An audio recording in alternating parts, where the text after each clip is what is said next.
Hello there, welcome back.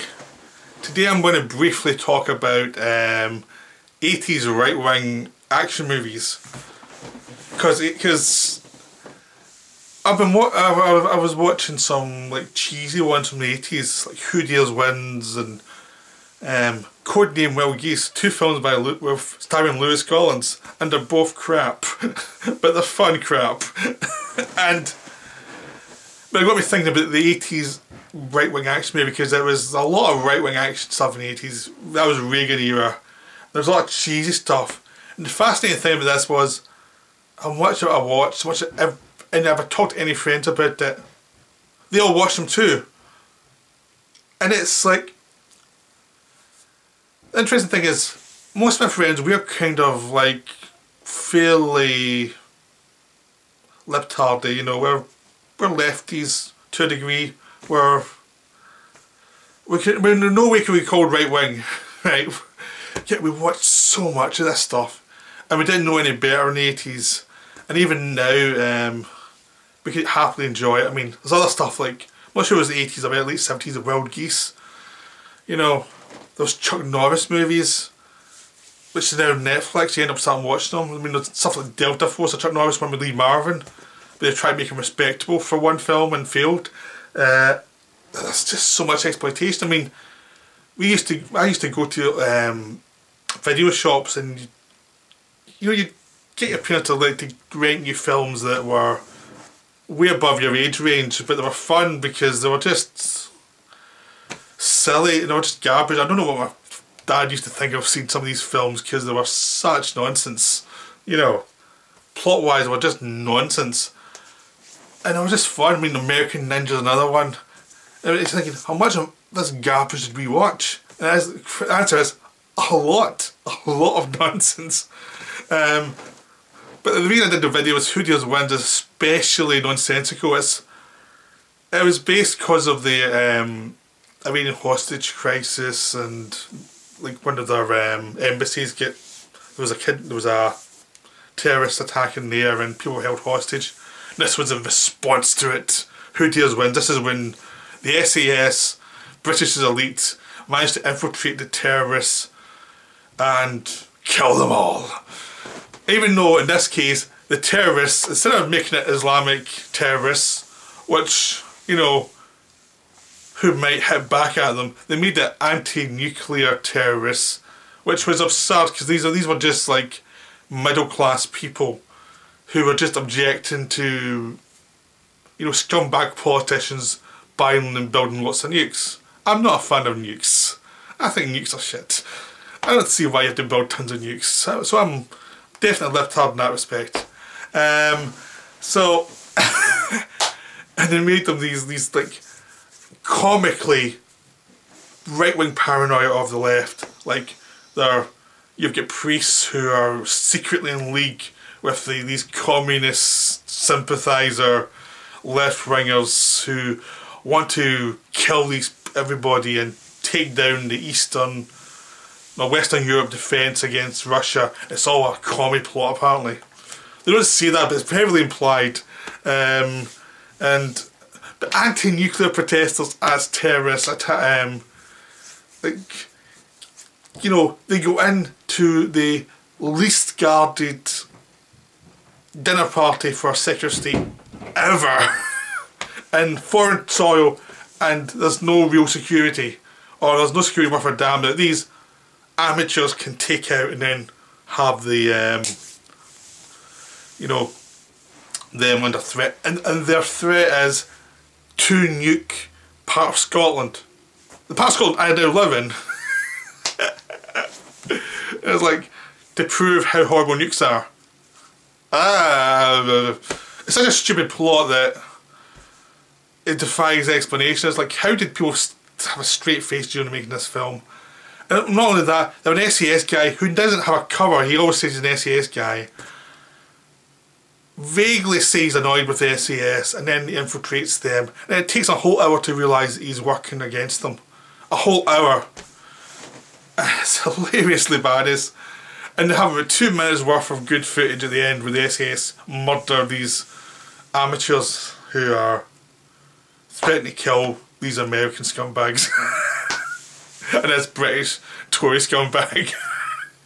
I mean, it's so bad you want to see everyone just die horribly because they're such caricatures.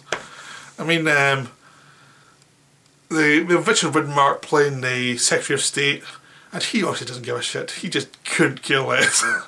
And he's spouting nonsense, and Judy Davis is in it as well. And her character makes no sense at all. She's this rich liberal who's terrified of nukes and does this weird stuff and becomes a terrorist. Now, there have been people who have been turned who used to be rich, the Patty Hearst thing. There are lots of stupid rich people who have living sympathies and do dumb things, but never quite this dumb. There's this whole implication was this money laundering thing of backing all these people, and they've got connections within the British government. And it's like left-wing nuts aren't this organised. They really aren't. They're just as stupid as right-wing nuts usually. They're just dumb. So this was hilarious, just watching how paranoid the right-wing could be about lefties. And then you have Wild Geese, which is Richard Burton, Richard Harris, Roger Moore. All these guys are way too old to be in the army. Being these mercenaries who go to do a mission in Africa, and you have the whole sentimental thing of Richard Harris dying at the end and have to go and see his son, and that's another one. It's just so funny, and I saw a lot as a kid, and I used to think it was cool as a kid. Now as I grow up, you're thinking, oh my god, it's terrible, but so enjoyable, so terrible. It's the same about Who Dares Wins. It was so bad, but it was so fun. I heard Judy Davis really hates that film. I'm not surprised. But then you watch these other ones like you got like Invasion USA. I don't think I've even seen that all the way through. I've seen it in bits all the way through. I haven't actually seen it like a full cinema. I can sit through it the whole way. I think I need to see it in little bits. I've seen it. There's so many different bits. But I saw American Ninja movies. I guess for the first two of them. So I thought they were cool when I was in the 80s, when I was a kid. I was at 10. I was like, oh, these are amazing. I shouldn't be seeing them, but these are great. And you watch them now, it's like, oh my god, this. There's not even a connection between most of the scenes. It's just like, we've done an action scene, let's go. They're not even good ninjas. And you know, there's lots of them are canon films, and they're nuts. Delta Force is a canon film with one of the guys being canon made that directed it, and it's like Robert Forster as a Palestinian terrorist hijacking a plane, and Chuck Norris and Lee Marvin are the Delta Force. Lee Marvin, who was like 60 by then, this was not long before he died, and Chuck Norris is a guy who seems to be really able to walk but still can be the kung fu kicker. He's so stiff and everything. It's like he's like, oh, and he's got all this bike that can do stuff, and it's hilariously bad. Shelley Winters in it. It's like every stereotype of a Jew is in this plane. I mean, the Palestinians are so horribly treated in this film. It's hilarious. I mean, I think even most Palestinians must be laughing at this one. This is such a bad film. This is so horribly like biased. And I mean, the Palestinian Israel thing is very complicated. It does not need Delta Force to try and make it, you know, understandable to anybody, because this is, you know, because it's a bit biased. Oh my god, I mean, that's what I was when Robert Forster was in that kind of period, like after the black hole, before Jackie Brown gave him a resurgence. He was just having to take parts like that, and he's probably just embarrassed by it. Yeah, there's so many of them. I'm doing this video because I just find it amusing. I mean, I saw Codename Wild Geese, which was, there's all these like post Who Dares Wins Lewis Collins movies, all made in like with German money, I think. And there was like Klaus Kinski in it, and Ernest Borgnine and Lee Van Cleef, and there were all these, and they're all terrible, but they're all fun. Like there was one I managed to sit through half of it as a kid, and was like, no, not even this one I can survive. But when I saw Wild Name Code Goose again, I realised I'd seen it as a kid. And I remember little bits of it, and I was like, this is so bad, but it's so entertaining. I just love every second of this. This is so terrible. because you had Klaus Kinski, right? Mad German Klaus Kinski with a British dubbed accent. That doesn't make any sense. And there's so many barrels get blown up in this film, it's hilarious. It's like, there's no barrel in this film that does not get blown up. Anytime you hear a barrel, it gets blown up. The director seemed to really enjoy blowing up barrels. That's an 80s thing, they blow up barrels in lots of 80s films. So, I mean, it was... Then you get to American ones like Commando. Commando seems too annoyingly ridiculous to even be called right wing. I think it's just a case of it's a film that knows there's stuff like Rambo and all these other films out there, so they'll just cast Schwarzenegger as a commando. But it's so annoying, like, knowing it's ridiculous, you can't even say it seems with any politics involved. It's just a ridiculous film. I think Schwarzenegger films were they kind of avoided the kind of jingoism in a weird way by being knowing about, like, this is just a setup for these action scenes, just don't think about it too much. Unlike something like Rambo, it seemed to take itself a lot more seriously, and it was hilarious because, I mean, I love the Rambo films, but they're stupid. Apart from the first one, which is based on a really good book, after that they get really stupid fast. I mean, I really like the First Blood and the fourth Rambo film, which, again, was ridiculous in the action. And so over the top. It was an 80s film made in the 2000s. But at least it was nice and dark as well. But they were all trying to be Rambo at a certain point. And one of them could succeed. They just couldn't. Because, I mean, Rambo, First Blood Part 2 Rambo is one of the most ridiculous films ever made. It is really stupid. And again, how many times as most people watching this video have seen it? I've seen it quite a few times.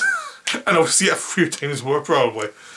Because I've got this weird thing, because I grew up in these films and are etched on mind to keep watching these kind of films, that you watch them and you just enjoy them and you can't resist enjoying them. But what's interesting to me is there is a kind of very right-wing part of the British culture. Even though there's a lot of lefties as well in Britain, there's this kind of military enjoyment of these kind of weird stoic guys who can beat lots of people up. I mean, it's moved now on to more ridiculous stuff like Jason Statham, but before it's that they try to take it seriously. And there was this like 80s conservative admiration for the army soldier and things, rather than being critical of what they're asked to do. Well, you can say yes, be nice to soldiers, that's perfectly reasonable, but you should be critical of what they're asked to be doing, rather than making these films that are like, anything to do is cool, anything to kill is cool. It's just so weird and odd to watch. Like in the 80s there was no criticism, as opposed to now where it's almost everything is criticised in a way that's kind of insane. It's almost like going to the other extreme now. It's so insane, every little thing. You cross someone across the street who's a soldier is going to be criticised. Before, they could blow up whole villages and nah, it's fine, nothing to see here, it's okay. You know, it's the two extremes we've seen in culture. But it's hilarious to watch these. I mean, these are films now that don't get much play because they're politically dodgy. But it's quite interesting to watch. I mean, they really probably are a good look at the British mentality in the 80s military-wise. It was paranoid as hell. It was dumb as fuck. It was really stupid. And people fell for it and just watched the films. But a lot of people watched these films and knew they were ridiculous, like me. I'm sure, what's scary is some of them people probably didn't know how ridiculous they were. But I knew a few people at school who took this seriously and it was like, Jesus Christ, this is dumb stuff, what are you doing? But most people didn't, but weird enough, it's still part of the culture, even though you know it's bollocks, it still seeps into your culture in a weird way and it's in your head, you'll still get enjoyment and watch the films. Because I think there's some part of any society that enjoys a bit of fascism, enjoys a bit of militarism, even though you know you should know better. Especially the male psyche. I mean, males tend to like this stuff, even though you know it's kind of dodgy. You know, but you can't resist at the same time. So it's always kind of interesting. We're interested to see how the films we watch now will be ridiculous in 10 years. Because there are always times that it always looks ridiculous and silly, and it's like, what the hell were we thinking? But it's fascinating to watch something 30 years ago that were always kind of ridiculous, and now watch them, it's like, Jesus Christ, what were they making?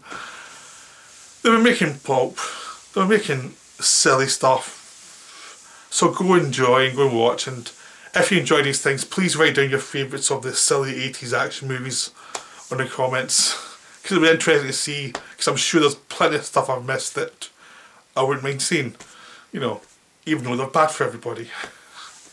You know, so I hope you enjoyed this video. I had fun making it, and as you can see, I'm finding it hard to not laugh a lot. Well, I hope you enjoyed that. I'll be back soon.